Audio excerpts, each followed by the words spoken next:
আসসালামু আলাইকুম। স্বাস্থ্য ও পরিবার কল্যাণ মন্ত্রণালয় ২০১৭ সালে যে প্রশ্নগুলো এসেছিল তার সমাধান করার জন্য চেষ্টা করতেছি। তো এটা খুবই গুরুত্বপূর্ণ, এগুলো অঙ্ক বারবার প্রতিটা পরীক্ষায় কম বেশি আসে। তো প্রথমে ১ নম্বরে দেওয়া আছে যে শূন্য দশমিকের গুণ এবং পরে দেওয়া আছে যে লসাগু ও গসাগু।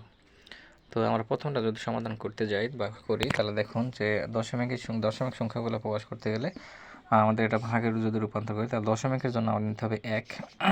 দশমিকের পরে কয়টা সংখ্যা রয়েছে তাহলে সেই অনুযায়ী লিখব শূন্য। তাহলে এখানে ২টা সংখ্যা, তাহলে এখানে হবে ২টা শূন্য। আবার সেম এইটা দশমিকের জন্য নেব ১। দশমিকের পরে কয়টা শূন্য? একটা, ২টা, এখানে ২, তাহলে এখানে ২টা শূন্য। এখানে দশমিকের জন্য নেব হচ্ছে ১, এবং দশমিকের পরে কয়টা সংখ্যা রয়েছে সে ২টা সংখ্যা, তাই ২টা শূন্য নেব।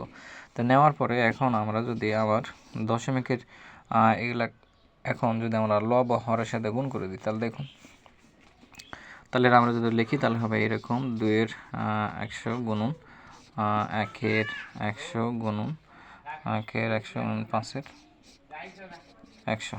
তো এখন আমরা যদি লবের সাথে লব, হরের সাথে হর গুণ করে দিই, ২ দিয়ে ১ গুণ করলে ২ × ২। আবার এই ২ দিয়ে যদি ৫ গুণ করেন তাহলে ৫ দ্বারা কত হবে? ৫ দ্বারা অবশ্যই ১০। তাহলে এখানে লবের গুণ হচ্ছে ৫ দ্বারা ১০। এখন হরের গুণ, তাহলে হরে যদি আমরা এই ১০ দ্বারা এই ১০০ দ্বারা ১০০ গুণ করি তাহলে কত হবে? ১০,০০০। এই ১০,০০০কে যদি আমরা ১০০ দ্বারা আবার গুণ করি তাহলে হবে কত? ১০,০০,০০০।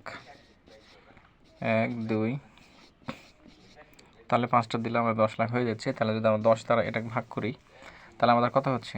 ১০ দ্বারা ভাগ করলে যেহেতু ১০,০০,০০০, তাহলে আমাদের যদি এটাকে ভাগ করা হয় তাহলে হবে হচ্ছে ১,০০,০০০। তাহলে উপরে কিছু নাই বলতে ১ আছে, তাহলে এখানে লিখতে পারি আমরা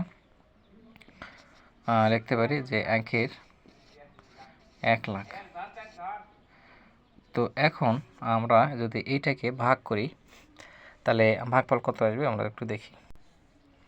যদি আমরা এটাকে ভাগ করি তাহলে জাস্ট আপনারা যদি শর্টকাটে করতে চান তাহলে এখানে দেখেন কয়টা শূন্য রয়েছে, তাহলে একটা শূন্য দেওয়ার পরে একটা দশমিক দিবেন, দেওয়ার পরে কয়টি শূন্য বাদ এই শূন্য কয়টি রয়েছে? তাহলে রয়েছে ৪টি। তাহলে ১, ২, ৩, ৪, ৪টি শূন্য দেওয়ার পরে যে এক আছে, একটা লাস্টে বসাই দেবেন, তাহলে এটার উত্তর এটা শর্টকাটে এইভাবে চলে যাবে। যদি ভাগ করেন তো ভাগ করার অনেক সময় সাপেক্ষ, তো এটা করার অত দরকার নাই।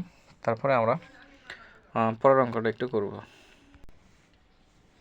আমাদের পরের অঙ্ক দেওয়া আছে গসাগু। তাহলে গসাগু দেওয়া আছে a × a + b, ab × a + b এবং a × a + b whole square.